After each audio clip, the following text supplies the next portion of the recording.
Kalau kita bicara tentang ekonomi perikanan gitu, tentu saja tidak lepas dari pengertian ilmu ekonomi. Apa itu definisi ilmu ekonomi gitu? Kita mencoba mengadopsi definisi yang diberikan oleh Samuelson dan Nordaus yang menjelaskan bahwa ilmu ekonomi itu adalah suatu studi tentang perilaku masyarakat dalam menggunakan sumber daya yang langka dalam rangka memproduksi berbagai komoditi untuk kemudian menyalurkannya kepada berbagai individu dan kelompok yang ada dalam masyarakat. Jadi kegiatan produksi, lalu distribusi, dan konsumsi gitu ya. Itu definisi ilmu ekonomi yang diberikan oleh Samuelson. Sementara kalau kita bicara tentang perikanan gitu sebagai satu sistem bisnis, mungkin kita sudah membahas itu di bagian kuliah-kuliah awal kita di pengantar ilmu ekonomi, pengantar ilmu perikanan.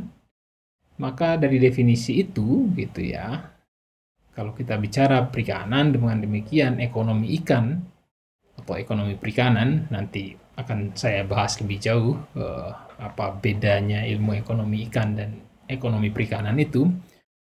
Pada video yang lain nanti akan saya sampaikan rekaman yang sudah coba kita buat terkait dengan pendefinisian itu.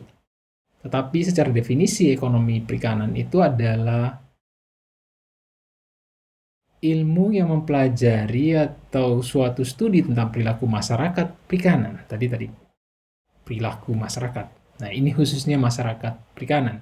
Siapa itu? Baik yang tangkap, budidaya maupun pasca panen ya. Dalam menggunakan sumber daya yang langka dalam rangka memproduksi berbagai komoditas perikanan untuk didistribusikan kepada berbagai individu dan kelompok masyarakat yang tadi kita katakan. Berarti kalau dari definisi itu terdiri dari 3 komponen penting, mulai dari kegiatan memanfaatkan sumber daya yang langka untuk produksi didistribusikan kepada kelompok masyarakat atau di sisi konsumsi ya. Kira-kira itu definisinya. Nah, ada 2 ide pokok gitu ya dari definisi itu. Pertama adalah ide pokok yang menyangkut kelangkaan barang ekonomi gitu ya. Ada hukum kelangkaan di situ. Jadi kalau ikan itu ada terus sepanjang waktu, maka mungkin tidak ada masalah gitu. Kita bisa mengambilnya sepanjang waktu, tapi ada unsur kelangkaannya. Apa hukum kelangkaan? Hukum kelangkaan adalah semua barang bersifat terbatas. Karena sumber daya yang diperlukan tidak cukup untuk menghasilkan semua barang yang ingin dikonsumsi oleh manusia. Itu hukum kelangkaan. Nah, sehingga karena langka maka kita harus melakukan berbagai upaya untuk efisienkan pemanfaatan sumber daya. Nah, efisiensi itu adalah menandakan penggunaan yang paling efektif dari sumber daya untuk memuaskan keinginan atau kebutuhan masyarakat. Jadi langka dan efisien. Itu 2 konsep atau ide pokok dalam definisi tadi. Nah, karena langka sumber daya yang ada itu gitu ya, maka kita harus membuat keputusan. Jadi ilmu ekonomi itu adalah ilmu membuat keputusan atas pilihan-pilihan gitu ya. Nah, keputusan bisa macam-macam yang bisa kita buat. Bahkan setiap hari kita melakukan berbagai keputusan. Kita melihat sumber daya kita yang kita miliki gitu. Kalau misalnya mau makan gitu, tentu saja kita melihat di dompet kita ada berapa nih duit yang tersedia untuk makan di satu tempat tertentu. Kita sudah melakukan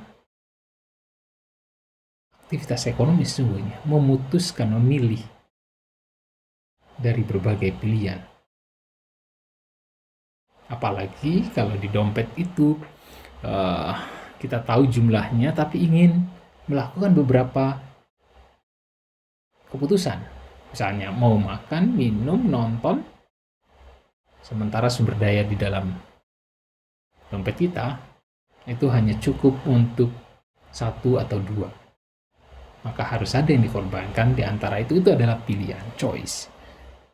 Keputusan untuk memilih pilihan itu. Sehingga kita bisa katakan bahwa karena ekonomi adalah persoalan pilihan, memutuskan, maka Samuelson menulis dengan bagus gitu ya, bahwa life is full of choices. Jadi hidup kita itu penuh dengan pilihan, sehingga memilih menjadi konsepsi yang sangat penting di dalam ekonomi, mempertimbangkan dua aspek tadi, ide pokok tadi, kelangkaan dan efisiensi. Nah, sehingga apa yang menentukan pilihan yang kita ambil? Nah, pilihan yang kita ambil itu bisa jadi ditentukan oleh 3 faktor. Satu, trade-off, tarik ulur, saya mau nonton, mau makan, mau minum. Yang mana ini kalau sumber daya saya terbatas? Kalau tidak nonton, mungkin saya bisa beli makan, beli minum. Tapi kalau saya mau tiga-tiganya, mungkin duit saya tidak cukup. Nah, muncul isu kedua yang terkait dengan biaya oportunitas. Jadi kalau tadi diputuskan, saya nonton saja deh, nggak usah makan dan minum, maka biaya oportunitas itu adalah kalau tadi pilihannya nonton saja, itu serasa juga makan dan minum. Jadi nilainya hampir setara nonton dengan makan dan minum. Nah, yang ketiga adalah faktor yang menentukan adalah insentif. Kalau nonton tadi bisa menikmati, memberikan rasa kok nonton itu membuat happy gitu ya, sekali bisa nonton gitu, dibandingkan hanya makan dan minum, maka ada insentif dari menonton gitu ya. Apalagi misalnya nontonnya dengan temannya yang istimewa itu, masing-masing membayar sendiri-sendiri gitu ya, karena sumber dayanya terbatas tadi. Nah, sehingga ada insentif di situ, nonton bersama. Nah, itu 3 faktor penentu pilihan. Nah, di dalam ekonomi tentu saja karena banyak pilihan tadi, harus memilih tadi ya, maka di dalam memilih itu tentu saja ada berbagai perspektif, metode, cara gitu ya. Nah, perspektif, metode, cara itu bisa beragam sekali. Seperti halnya kalau melihat gambar depan itu, Anda bisa menebak itu burung atau rusa. Coba dipikirkan, itu burung atau rusa gambar depan itu. Kalau saya tambahkan satu lagi gambar, ini burung atau rusa. Silakan Anda menebak burung atau rusa. Gambar ketiga juga silakan dilihat, cermati, ini burung atau rusa. Nah, itu perspektif yang membutuhkan satu analisis gitu ya. Kalau konteksnya ekonomi, ya analisis ekonomi. Apa itu analisis ekonomi? Yaitu pendekatan yang berawal dari seperangkat asumsi dan kemudian menurunkan secara logis ramalan-ramalan yang dapat dipercaya tentang perilaku ekonomi masyarakat, perusahaan, atau ekonomi secara keseluruhan. Jadi analisis ekonomi itu melihat realitas, lalu membangun asumsi, lalu membuat prediksi gitu. Prediksi tentang apa? Tentang perilaku ekonomi masyarakat. Bisa jadi rumah tangga, bisa jadi perusahaan, atau keseluruhan ekonomi satu negara. Itu analisis ekonomi gitu ya. Nah, untuk melakukan analisis ekonomi itu bisa pendekatannya disebut pendekatan normatif maupun pendekatan positif. Apa bedanya? Bedanya ekonomi positif itu menggambarkan fakta dan perilaku dalam perekonomian. Seperti misalnya kalau kita bertanya, kenapa sih kemiskinan itu muncul? Apa penyebab kemiskinan nelayan? Atau berapa harga bahan bakar untuk kapal di atas 30 gross ton? Apa dampak kenaikan harga BBM terhadap perikanan tangkap? Itu ekonomi positif. Nah, ekonomi normatif itu melibatkan ajaran etika dan pertimbangan diniat. Nah, kalau kita misalnya melihat kemiskinan, apa yang seharusnya pemerintah lakukan untuk menekan akan kemiskinan? Jadi ada pertanyaan bagaimana seharusnya. Itu kita bicara ekonomi normatif. Ekonomi positif itu cenderung menggambarkan fakta dan perilaku dalam perekonomian. Nah, itu dua metodologi yang nanti tentu saja kita akan bahas lebih jauh bagaimana menggunakan metodologi itu untuk menjelaskan aspek-aspek ekonomi perikanan. Nah, apa yang akan kita jelaskan atau kita coba jawab di dalam ekonomi perikanan itu? Kalau tadi melihat definisi tadi ya, definisinya ekonomi tadi, kita melihat ada aspek di situ sumber daya yang langka, lalu memproduksi, kemudian didistribusikan, lalu dikonsumsi. Kalau melihat dari definisi itu, maka ada paling tidak 3 masalah pokok dalam bahasan ekonomi, yaitu apa yang harus diproduksi dan dalam jumlah berapa. Itu pertanyaannya what, gitu ya. Apa yang harus diproduksi dan dalam jumlah berapa. Kalau kita punya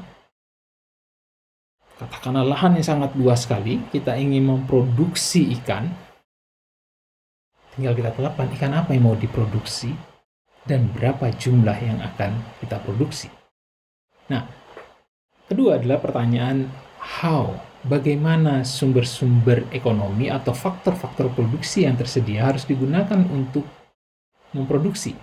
Jadi kita punya tanah tadi yang luas sekali gitu, ingin memproduksi ikan. Nah, bagaimana ikan itu akan diproduksi?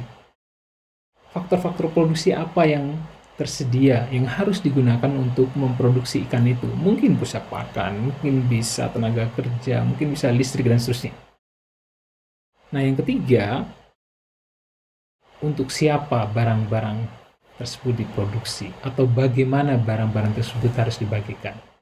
Tadi yang kita sebutkan distribusi dan konsumsi tadi, for whom, gitu ya. Itu 3 masalah pokok di dalam ekonomi, gitu ya. Nah, ada aspek lain juga yang tidak kalah penting adalah how fast, seberapa cepat kita mampu menyediakan atau mencukupkan berbagai kebutuhan atau menjawab beberapa pertanyaan itu. Nah, untuk menjawab masalah itu ada berbagai cara gitu ya untuk menjawab itu. Atau untuk memecahkan masalah apa, bagaimana, untuk siapa, seberapa cepat. Mungkin banyak sekali caranya. Bisa cara adat gitu ya. Secara adat itu seperti apa? Aduh, saya kok pengen makan sayur ya gitu, tapi nggak punya sayur di rumah. Tetangga kok rajin ngirim sayur. Kan tidak perlu mengeluarkan biaya untuk membeli sayur karena tetangga mengantarkan sayur. Itu adalah kebiasaan orang untuk saling bertukar. Mungkin suatu saat kita juga mengantarkan lauk atau yang lainnya. Itu adat. Kita di perikanan banyak itu memanfaatkan sumber daya, misalnya secara adat itu menentukan kapan ikan harus ditangkap, kapan harus ditutup waktu penangkapannya, misalnya sasi. Itu terkait dengan menjawab di antara 3 masalah pokok itu. Ada cara yang lain mungkin boleh jadi karena pengaturan oleh pemerintah gitu ya. Jadi pemerintah mengatur apa, bagaimana, dan how itu ya. Dan yang ketiga caranya adalah dengan mekanisme pasar. Kalau ada permintaan yang tinggi atas produk udang, misal otomatis kita akan mencoba menjawabnya dengan memproduksi udang. Itu masalah pokok dan beberapa isu yang terkait dengan menjawab permasalahan itu. Gitu ya. Nah, untuk itu, supaya mudah menjawabnya, maka kita harus menyusun model ekonomi. Nah, model ekonomi itu tentu saja nanti akan lebih jauh dibahas, misalnya bagaimana model penawaran, bagaimana model permintaan. Yang kita sebut sebagai model itu merupakan hipotesis tentang hubungan antara beberapa variabel. Bisa dalam bentuk grafik, tabel, atau fungsi matematik. Nah, karena model tentu saja ada variabel dependennya, ada variabel independennya. Mungkin fungsinya ada yang linier gitu ya, atau ada fungsi yang lainnya di dalam uh, menyusun model itu. Nah, ini contoh model yang sederhana gitu ya, hubungan antara tinggi badan dan umur gitu ya. Kalau kita lihat, mungkin awalnya lambat lalu cepat sekali lalu kembali melambat laju pertumbuhannya. Ada perbedaan tinggi badan, laju pertumbuhan tinggi badan laki-laki dan perempuan. Misalnya itu model. Ini juga satu model gitu ya, yang kita gambarkan di dalam satu aktivitas perikanan gitu ya. Jadi ada dua sisi di sini, ada sisi permintaan dan ada sisi penawaran. Jadi katakanlah misalnya ini ada produsen menghasilkan udang gitu ya. Berarti dia akan menjual udangnya ke pasar. Nah, itu dia akan menawarkan udangnya. Nah, si konsumen gitu ya, dia butuh udang. Lalu memunculkan permintaan udang. Ketemulah antara penawaran dan permintaan, maka terjadi transaksi di situ. Itu kalau kita melihat seperti tadi mekanisme pasar gitu ya. Nah, supaya dia bisa memproduksi udang gitu, tentu saja tadi disebutkan dia membutuhkan faktor-faktor produksi gitu. Nah, faktor produksi itu bisa tenaga kerja, bisa lahan, bisa modal. Nah, kalau dia tidak punya di sini gitu, maka boleh jadi dia menyewa lahan dari si konsumen gitu. Nah, ini menyediakan lahan dan ini membutuhkan lahan. Nah, ini satu model sederhana gitu ya di dalam pembahasan ekonomi perikanan. Nah, tadi seperti saya katakan, yang memutuskan apa, bagaimana, dan siapa itu siapa saja gitu ya. Bisa tradisi, bisa perekonomian komando, bisa pasar, atau bisa campuran. Nah, dengan adanya model ekonomi itu, maka memudahkan kita membangun beberapa ramalan-ramalan tadi. Saya kira itu untuk pertemuan ini. Kita akan membahas lebih lanjut nanti beberapa model ekonomi pada pertemuan selanjutnya.